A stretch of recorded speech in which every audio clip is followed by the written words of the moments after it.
Vidonda, ulishawahi kutoa kafara yoyote ili uweze kufanikiwa kwenye maisha yako ya soka?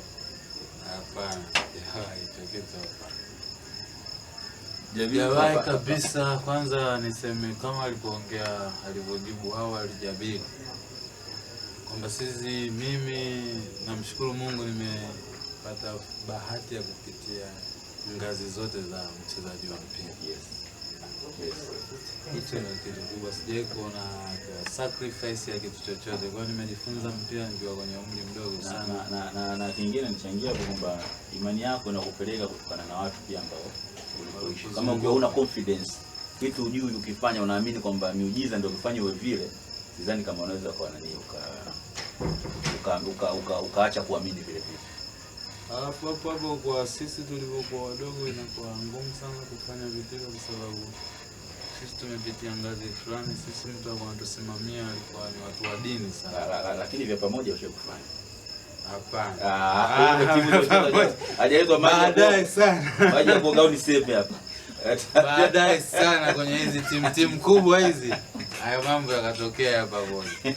Lakini wenyewe watoto sija hivyo vitu hivyo vya sasa. Hivi imeongelewa yaani kwa pamoja. Sio kama kwa mtoto au mkubwa.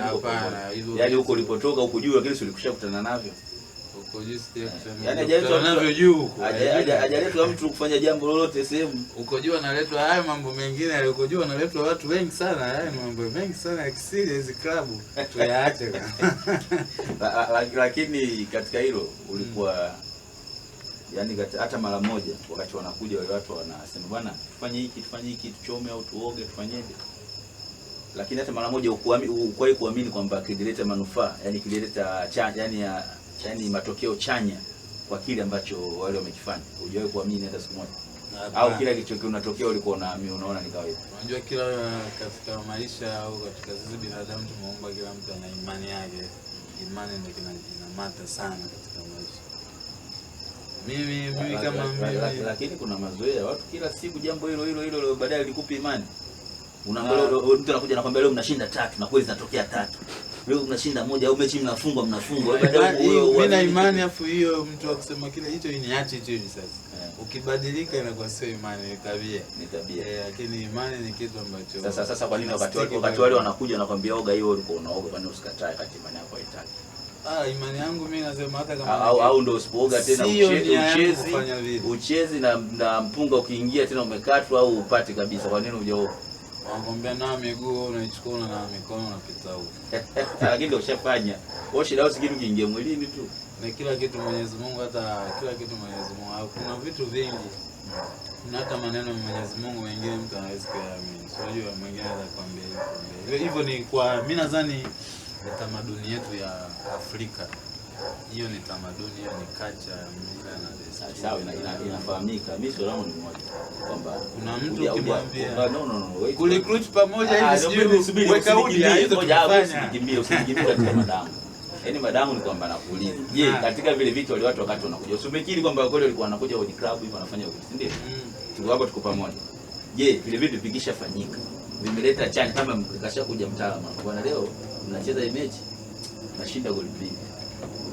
Kweli zimetokea kweli papa zimeingia nyako, si ndio?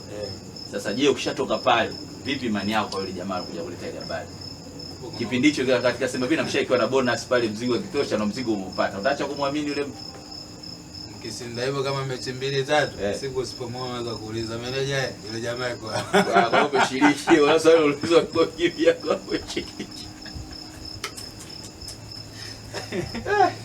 Mungu atusamehe tumepitia mengi. Mwenyezi Mungu atusamehe kwa sababu kama nilivyosema mwanzo, yani sisi ni Waafrika, tamaduni zetu ndio ziko hivyo. Kwa sababu sisi wengine tumelelewa kwenye familia ambapo vitu hivyo hatuvijui. Kwa lakini tulipo advance, tulipokuwa wachezaji wakubwa, hivyo vitu tukaviona vipo. Hatuwezi kusema vibaya au ni vizuri kwa sababu hiyo ni mila yetu, ndio vitu vipo hapa Tanzania. Ila kwa mimi, kwa sisi kama sisi kuchukua kitu kumfanya mtu aje. Na je, unahusia nini vijana sasa wanaokuja kwenye masuala ya kiimani? Swala kubwa mimi naweza nikawa hasa yani kwenye kujiandaa kwake, anajiandae. Tunajua mtu anatakiwa ajiandae mazoezi, si ndio? yani muda wake upange vizuri wa kupumzika, recover hiyo ya yaani inamaanisha na recover kwenye kupumzika inamaanisha pamoja na recover yake ya mwili na kila kitu. Na mambo mengine yote ya mpira ambayo yanatakiwa. Je, katika hivyo tukashavitekeleza. Na hili je ajipange nalo? Hilo sio swala. Kama sisi hatujawahi kujipanga na hilo swala. Tumekuja kulikuta baadaye. Sasa labda inawezekana kwa kujipanga kwako umeshindwa kufika Manchester. Labda ungejipanga. Huko nilishafika na nikaujua. Unajua kitu kizuri kwamba sisi Mwenyezi Mungu tuliwahi kuishi mbele ya muda. Yaani uliwahi jawili kuishi mbele ya muda. Yaani umeanza kuvijua vitu kwa bado mdogo. Hicho ni jambo kubwa sana la kumshukuru Mungu.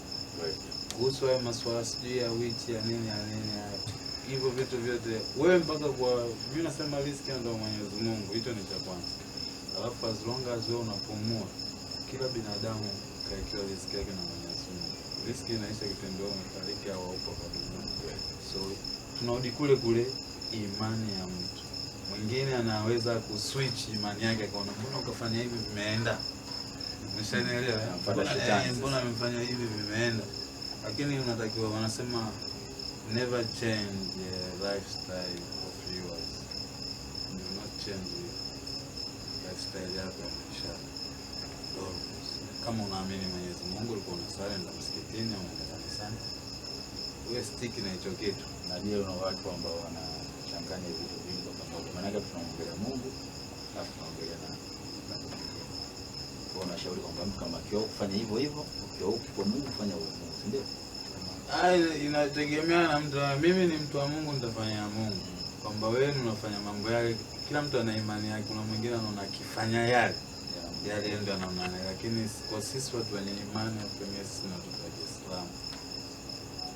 Na pia tunajua mambo mengi ya mambo ya Ukristo na nini, kwamba dini zote zinafundishwa hazihitaji hicho kitu. Hakuna kitu kibaya kama hicho. Hicho ndio